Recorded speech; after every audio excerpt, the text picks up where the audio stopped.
Hello, viewers.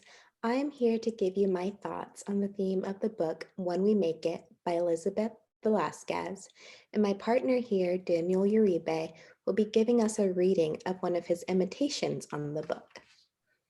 In Velasquez's introduction, she states, I am only here because I remembered who I was. I was born already forgotten. This book is for those born with stories already erased. Velasquez explores the theme of erasure throughout her book through the lens of first-generation, US-born Puerto Rican teenager Sarai. Sarai's community of Bushwick, Brooklyn is looked down upon because the media represents it in simple terms. Violent, poor, drug-addicted, lazy, amongst other negative words, but this is because they are outsiders. They are trying to paint Bushwick in a way that takes away the community's humanity, to morph them into statistics or cautionary tales. But Sarai sees a different type of Bushwick. She sees people who look out for each other when someone needs a meal or a place to stay. Mothers who may sometimes be cold and distant due to the weariness life forces them to undergo, but still fiercely love and protect their children. People who struggle with drug addiction because they don't know how else to make it to the next day, but will still encourage you to be the best version of yourself. Drug dealers who sell drugs just so they can make sure their families can pay the bills.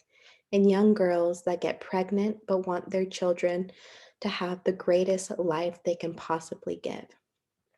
These are the people society has tried to condition us to judge. But Velasquez shows that once we allow ourselves to view people fully as they are, no parts erased, then we create room for understanding and profound compassion. Those of us born with marginalized identities may have grown accustomed to letting misrepresentations of our communities guide how we see ourselves.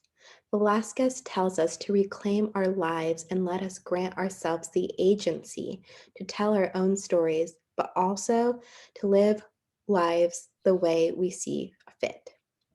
I think the title being When We Make It doesn't mean that oppressed people should necessarily strive to fit into the standards that white supremacy and capitalism have created, but to foster a life for ourselves that follows our own criteria of a prosperous life. But as Velasquez shows us, making it can simply mean finding your life worthy enough to carry on to the next day, despite living in a society that is trying to convince you of your disposability.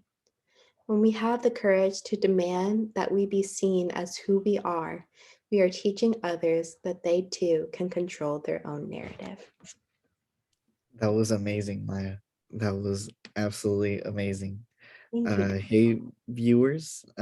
Like Maya said at the beginning, my name is Daniel Uribe, and I wrote a short imitation for the novel, and I will be reading like three little sections of it. So let me just get this ready, and I'll get started. All right. So the first one is called "How I Got My Name," and it goes. Let's start the story where tradition meets insanity. Okay, let's go. I'm named after my brother.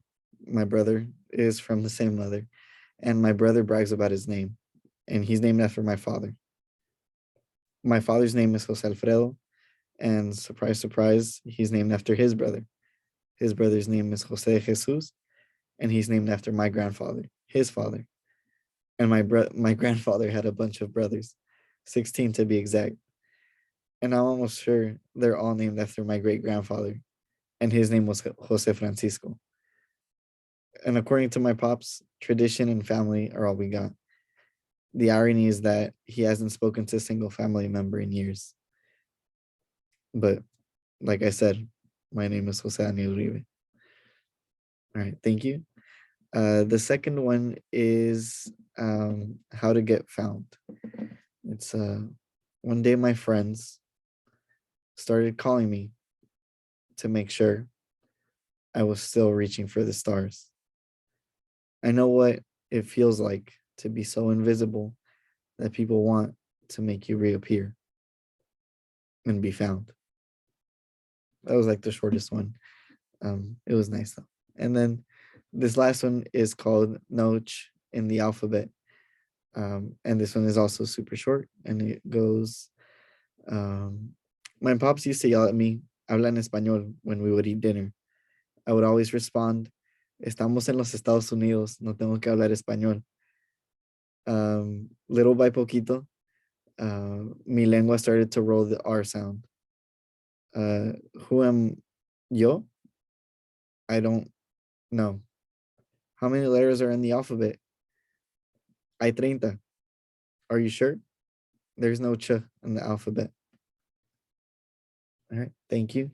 All of those were just a little bit about what it's like to be Mexican living in the United States and like growing up here with parents who also are second generation. So um, there's a very similar culture, but my dad and my mom obviously want to preserve it, and me and my siblings we're a bit different, and it's just a very complex relationship, and I think it's very similar to what Elizabeth Elizabeth wrote in her novel, and that's basically what I did, and that's I think the end of this video, right, Maya?